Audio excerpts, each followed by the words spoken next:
I realized I'd messed up when nobody reacted at all. I stood in our living room last Sunday afternoon, hands shaking as I told my family what I'd done to Marcus at school. I'd been carrying this gill. I knew I messed up the moment Marcus hit the concrete. His body went limp, and the sound his head made against that bottom step still haunts me. I didn't mean for him to fall down the stairs. I just wanted him to stop. It started 3 weeks ago. Marcus had been harassing Cheyenne for months. Little comments in the hallway, disgusting texts, the usual creep behavior. She tried ignoring him, but he just got worse. That day after chemistry, he cornered her by her locker. I wasn't there, but Seth told me later that Cheyenne was sobbing when she finally got away. Marcus had said things about her body, her family, things no one should have to hear. I found him behind the gym with Ronan. They were laughing about it like it was some big joke. I saw red. Before I knew what was happening, I had Marcus by his shirt collar. "You think that's funny?" I screamed in his face. He just smirked at me. "What are you gonna do about it?" he taunted. That's when I shoved him hard. He stumbled backward, arms flailing. The stairs to the lower parking lot were right there. I didn't think. I just pushed. Marcus fell. 6 concrete steps. His head hit the bottom one with a crack that sounded like a gunshot. Ronan started screaming. Marcus didn't move. He was unconscious for 6 minutes before the ambulance arrived. I know because I counted every second. Frozen in place, watching the paramedics strap him into a neck brace. The next day, Janelle, a nurse at the hospital and my mom's friend, told me Marcus had a skull fracture. He was in intensive care. His parents hadn't left his side. "This is serious," she said. "There's concern about brain damage." I avoided my family for 3 weeks after that. I couldn't face them. I'd go to school, then wander around town until dinner. I'd slip in late, eat quickly, and disappear to my room. Yesterday, Seth caught me in the parking lot. His face was grim. "Marcus's parents hired a lawyer," he said. "Detective Blake is finishing the investigation. They're talking about pressing charges." I knew I couldn't hide anymore. I decided to tell my family everything that Sunday afternoon. They deserved to know before the police showed up at our door. Sunday came. Mom was folding laundry in the living room. Dad was reading the sports section. Paige was at the kitchen table, hunched over her calculus homework. I stood in the doorway for a moment, watching them. Normal family, normal Sunday. I was about to blow it all up. "I need to tell you guys something," I said. My voice sounded strange, too high. "It's about Marcus Thompson." Dad didn't look up from his paper. Mom kept folding the same blue t-shirt she'd been working on for the past 10 minutes. Paige's pencil hovered over the same problem.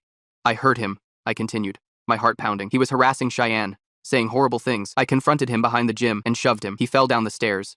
Nothing. No reaction at all. Did you hear me? Marcus is in intensive care with a skull fracture because of me. His parents hired a lawyer. The police are investigating." Dad turned a page of his newspaper. Mom smoothed the same spot on that blue shirt. Paige didn't blink. "Hello?" I waved my hand. "Are you listening? I could be arrested." That's when I realized something was very wrong. Dad's eyes weren't moving across the page. Mom's hands were repeating the exact same folding motion. Paige hadn't moved a muscle. I grabbed Dad's newspaper and yanked it away. He continued staring at the empty space where it had been. His eyes didn't track the movement at all. "Dad?" I snapped my fingers in front of his face. Nothing. I moved to Mom next, waving my hand directly in front of her eyes. She didn't blink, didn't react, just kept folding that same blue shirt with mechanical precision. "Paige!" I shook my sister's shoulder. Her body was rigid, like a store mannequin. Her skin felt normal, but she was completely unresponsive. Panic surged through me. I ran to the window and looked outside. Mr. Trevor was pushing his lawnmower in a perfect circle, the grass bag overflowing. Missus Kendra stood by her flower bed, holding a running hose that wasn't connected to anything. I stumbled back from the window, my heart racing. Something was terribly wrong with everyone, or maybe something was wrong with me. I pulled out my phone to call 911, but there was no signal. I tried the landline. Dead. I grabbed my keys and ran outside. I needed to find someone, anyone, who could explain what was happening. As I backed out of the driveway, I saw Brianna, our neighbor, standing perfectly still in her yard, holding a watering can that wasn't pouring. The whole neighborhood was frozen in time, except for me. I stood in our living room, staring at my family in disbelief. Something was deeply wrong. My confession about assaulting Marcus had triggered absolutely nothing from them. No shock, no anger, no disappointment, just nothing. "This isn't funny," I said, my voice rising with each word. "I could go to jail for what I did to Marcus." Dad's newspaper hung suspended in the empty air where I'd yanked it from his hands. His eyes remained fixed on the blank space, not tracking any movement. Mom's fingers continued their mechanical folding motion on that same blue t-shirt, over and over. "Can you hear me at all?" I shouted directly into Dad's ear. He didn't flinch, didn't blink, just kept staring ahead with that vacant expression. I turned to Paige. Her pencil was frozen mid-calculation, her eyes locked on a single equation in her calculus book. I waved my hand between her face and the textbook. Nothing. "Paige!" I grabbed her shoulders and shook her. Her body moved rigidly, like a department store mannequin. When I let go, she immediately returned to her exact previous position. I ran to the kitchen and grabbed a glass of water. This was insane. I had to wake them up somehow. I returned to the living room and hesitated for just a second before splashing the water directly into Dad's face. The water ran down his cheeks and dripped onto his shirt. He didn't react at all, didn't wipe it away, didn't even blink as droplets clung to his eyelashes. My heart was pounding so hard I could feel it in my throat. I tried pinching Mom's arm. She didn't flinch. I clapped my hands loudly in front of Paige's face. She remained perfectly still. "Hello?" I screamed at the top of my lungs. My voice echoed through the house, but nobody responded. I stumbled to the front window. panic rising in my chest. Outside, Mr. Trevor was still pushing his lawnmower in that perfect circle, the grass clippings spilling from the overfilled bag. The motor wasn't making any sound, none at all. Mrs. Kendra stood by her flower bed, watering nothing. The hose in her hand wasn't connected to anything, yet she continued the motion of watering her plants. Her face was blank, expressionless. I grabbed my phone again, still no signal. I tried the TV, it wouldn't turn on. The radio was silent too. Complete silence filled the house. No hum of the refrigerator, no ticking of the clock on the wall, no distant traffic sounds. I ran back to Paige and tried to move her arm. It resisted slightly, then moved stiffly, like a doll with tight joints. When I released it, it snapped back to its original position. I tried closing her calculus book. It wouldn't budge, like it was glued to the table. This isn't happening, I whispered to myself. This can't be real. I grabbed my car keys again and burst through the front door. The air outside felt wrong, too still, too quiet. No breeze, no birds, no distant sounds of cars or neighbors or dogs barking. Just absolute silence. Brianna was in her front yard, frozen in place. She was holding a watering can tilted toward her flower bed, but no water was coming out. Her eyes stared vacantly at the flowers, her expression completely blank. "Brianna," I called out, "can you hear me? What's happening?" She didn't respond, didn't move a muscle. I approached her slowly and waved my hand in front of her face. Nothing. I touched her arm. It was warm, not cold like I half expected. She was breathing, but so slowly I could barely detect it. I looked up and down our street. Every single person was frozen in place. Mrs. Wilson was suspended mid-stride while walking her dog. The dog was just as motionless, one paw raised in the air. The Hernandez kids were caught in the middle of a basketball game, the ball floating impossibly between them. I got in my car and turned the key. The engine didn't make a sound, but somehow the car started moving when I pressed the gas pedal. I drove through the neighborhood in complete silence, the wheels strangely light under my hands. Every street was the same, people frozen in everyday activities. A mail carrier stood with a package in hand, halfway up someone's front steps. A jogger was suspended mid-stride. Two women were caught in conversation, their mouths open, hands gesturing at nothing. I drove to the high school, hoping against hope that things would be normal there. The parking lot was full of cars, but no one moved between them. I ran inside. Students and teachers stood like statues in the hallways. Some caught mid-step, others frozen while opening lockers. I found Seth by his locker, completely still, his hand reaching for his history textbook. I shook him hard. "Seth, wake up, it's me." Nothing. His body moved stiffly under my hands, then returned to position when I let go. I ran through the entire school. Everyone was frozen. The clock on the wall was stuck at 12:17. In the cafeteria, a student was suspended in midair, having slipped on something. His tray and food hung in the air around him like a bizarre art installation. I drove back home, my mind racing with increasingly desperate theories. Gas leak? Mass hallucination? Was I losing my mind? When I pulled into our driveway, I noticed something strange in the distance. A faint blue light coming from the direction of the park. It was the only thing that seemed different in this frozen world. I got out of my car and stared at the light. It pulsed slightly, beckoning. I glanced back at our house, where my family remained locked in their endless loop of meaningless actions. I had to find out what that light was. It was the only thing that seemed alive in this entire frozen town. I started walking toward the park, my footsteps the only sound in an otherwise silent world. I drove through my neighborhood in complete silence, trying to understand what was happening. Every person I passed was frozen in place, stuck in an endless loop of meaningless actions. The complete absence of sound was the most disturbing part. No birds, no cars, no distant voices. I circled back to my house and parked in the driveway. My family was exactly as I'd left them. Dad staring at nothing, where his newspaper had been. Mom folding that same blue t-shirt over and over. Paige locked on that single calculus problem. I grabbed my phone and called Seth. It rang, which surprised me since nothing else seemed to be working. After 3 rings, he answered. "Hello?" I said. "Seth, can you hear me?" There was silence on the other end, just dead air. "Seth, are you there? Something weird is happening to everyone." Still nothing. I hung up and texted him instead. "Emergency. Come to my house now. Something's wrong with everyone." 20 minutes later, Seth's car pulled into my driveway. Relief flooded through me as I ran outside to meet him. Finally, someone normal. "Seth, thank God you're here. Everyone's frozen or something. My family, the neighbors, everyone at school." Seth got out of his car and walked past me without a word. His face was blank, his movements stiff and mechanical. He walked straight into my house and stood in the living room, staring at nothing. "Seth?" I waved my hand in front of his face. No reaction. He'd come when I texted, but he was just as frozen as everyone else. I tried calling 911. The phone rang, but no one answered. I tried the police station directly. Same thing. I even tried calling the hospital where Marcus was staying. Nothing but endless ringing.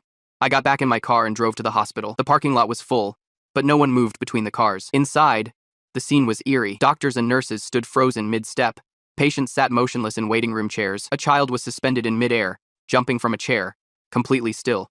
I made my way to the intensive care unit. Marcus's room wasn't hard to find. His parents stood outside the door, frozen like statues. His mother's face was locked in an expression of worry, tissues clutched in her rigid hand. Inside, Marcus lay in the hospital bed, tubes and wires connecting him to silent machines. Ronan sat in a chair beside the bed, completely still. His hand was extended, reaching for a cup of water that sat on the bedside table. "Ronan?" I said, knowing there would be no response. I was right. I left the hospital and drove to the police station. Detective Blake stood in his office, frozen while examining photographs of the stairs where Marcus had fallen. His coffee cup was tipped slightly, the liquid inside suspended as if gravity had stopped working. I drove all over town, the mall, the grocery store, the high school again, everywhere. People were locked in time, doing ordinary things that now seemed bizarre and unsettling in their stillness. The silence was becoming unbearable. I turned on my car radio and cranked the volume to maximum. Nothing came out, not even static. I screamed at the top of my lungs just to hear something. My voice sounded wrong, like it was being swallowed by the silence around me. I drove back toward home, feeling increasingly desperate. That's when I noticed the blue light again, coming from the direction of the park. It seemed brighter now, pulsing with a strange rhythm. I parked at the edge of the park and got out. The light was coming from the center, near the old bandstand. I walked toward it slowly, my footsteps the only sound in the world. In the middle of the park stood a metallic object unlike anything I'd ever seen. It was about the size of a mailbox, but shaped like nothing I could describe. It seemed to shift and change as I looked at it, never quite settling into a definite form. The blue light emanated from what might have been the top, pulsing like a heartbeat. I approached it cautiously. The closer I got, the more my skin tingled with a strange electricity. When I was about 10 feet away, I heard something that made me freeze in place. A voice. Not from the object, but from everywhere at once. Around me, above me, inside my head. Subject demonstrates expected emotional responses to temporal isolation, the voice said. It was clinical, detached, neither male nor female. Guilt response confirmed. Empathy for victim verified through hospital visitation. I spun around, looking for the source. Who's there? What is this? Subject directly acknowledges observation, proceeding to phase 2 of evaluation. The metallic object pulsed brighter, the blue light intensifying until I had to shield my eyes. What's happening? I shouted into the empty park. What did you do to everyone? Everyone is fine, the voice replied. They are in stasis while we complete our assessment of your case. My case? What are you talking about? Who are you? The blue light dimmed slightly, pulsing in a different pattern now. My name is Sloan, the voice said, and I need to discuss your actions regarding Marcus Thompson. The voice surrounded me in the silent park, coming from everywhere and nowhere at once. I stared at the strange metallic object pulsing with blue light. My name is Sloan, the voice said. I'm a behavioral scientist monitoring your situation. I took a step back, my heart racing. This couldn't be real. What situation? What did you do to everyone? The blue light pulsed in rhythm with Sloan's words. Your assault on Marcus Thompson triggered our intervention protocol. We needed to evaluate your moral reasoning. I was confused and terrified. Nothing made sense. Everyone you know is in temporal stasis, Sloan continued. They're perfectly fine. Just paused while we complete our assessment. Assessment of what? I demanded. Who are you people? The light shifted to a deeper blue. We observe human behavior in critical moments. Your violent response to Marcus's harassment of Cheyenne presented an ideal case study. I felt sick. They were treating my life like some science experiment. So you just froze time to watch me panic? That's messed up. Not exactly, Sloan replied. We needed to see how you'd respond to the consequences of your actions without external influence. The metallic object shifted shape slightly, its edges blurring. I couldn't look directly at it without feeling dizzy. You have 2 options now, Sloan said. We can return you to your timeline at the moment before you confronted Marcus. You could make a different choice. I stood silently, considering the implications. A do-over. No assault. No Marcus in the hospital. No potential charges. Or, Sloan continued, you can return to the moment of your confession and face the consequences of what you've done. I walked away from the pulsing object, trying to think. This was insane. Before you decide, Sloan said, I want to show you something. The park around me blurred, and suddenly I was back in the hospital. Marcus lay in his bed, but this time I could see him clearly. His head was partially shaved where they'd operated. A long line of stitches curved across his skull. His brain is swelling, Sloan's voice explained. The doctors are concerned about permanent damage. I moved closer to the bed. Marcus looked small and vulnerable, nothing like the bully who had tormented Cheyenne. He was wrong to harass your girlfriend, Sloan said. But did he deserve this? I felt tears forming in my eyes. No, I never meant for him to fall down the stairs. I was just so angry. The hospital scene dissolved, and I was back in the park. There are multiple possible futures from this point, Sloan said. In some, Marcus recovers fully. In others, he suffers permanent impairment. I sat down on the grass, overwhelmed. What about me? What happens to me? That depends on your choices now, Sloan replied, and how you handle the consequences. The blue light pulsed more rapidly. We've observed many humans in similar situations. Some choose to escape accountability. Others face it directly. I thought about Cheyenne, about how scared she'd been after Marcus cornered her. I thought about my family, frozen in time, not yet knowing what I'd done. If I go back and change things, would Marcus still harass Cheyenne? Most likely, Sloan said. Your intervention, while extreme, did stop his behavior. I stood up, my decision made. I want to go back to my confession. I'll face whatever happens. The light brightened. You understand this means potential legal consequences? Juvenile detention is a possibility. I nodded. I know, but running away won't fix anything. I need to own what I did. Sloan's voice softened slightly. That's an uncommon choice in our studies. The metallic object began to pulse faster, the blue light expanding outward. Return to your home, Sloan instructed. When you arrive, time will resume. Your family will hear your confession as if no interruption occurred. I walked back to my car, feeling strangely calm. Will I remember any of this? Yes, Sloan said, the voice now fading. This experience will remain with you. I drove home in silence, rehearsing what I would say to my family. When I pulled into the driveway, everything looked exactly as I'd left it.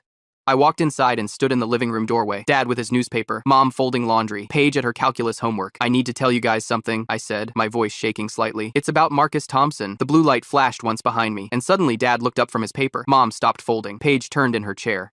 I heard him, I continued, my heart pounding. He was harassing Cheyenne, saying horrible things. I confronted him behind the gym and shoved him. He fell down the stairs. Dad slowly lowered his newspaper. What do you mean? He fell down the stairs. Mom's hands froze on the blue t-shirt. Is he okay? I took a deep breath. No, he's in intensive care with a skull fracture. His parents hired a lawyer. The police are investigating. The room erupted in shocked questions. Dad stood up, his face pale. Mom rushed over and grabbed my shoulders. Paige stared at me in horror. It was terrible. It was real, but at least they were responding. 2 days later, Detective Blake came to our house. My parents had already hired a lawyer. I told Blake everything, exactly as it happened. I never meant for him to fall, I said, but I did push him. That's on me. 3 weeks later, I stood before a juvenile court judge. Marcus was still in the hospital, but improving. The doctors were cautiously optimistic about his recovery. I was sentenced to probation, community service, and mandatory counseling. The judge called my actions serious, but not malicious.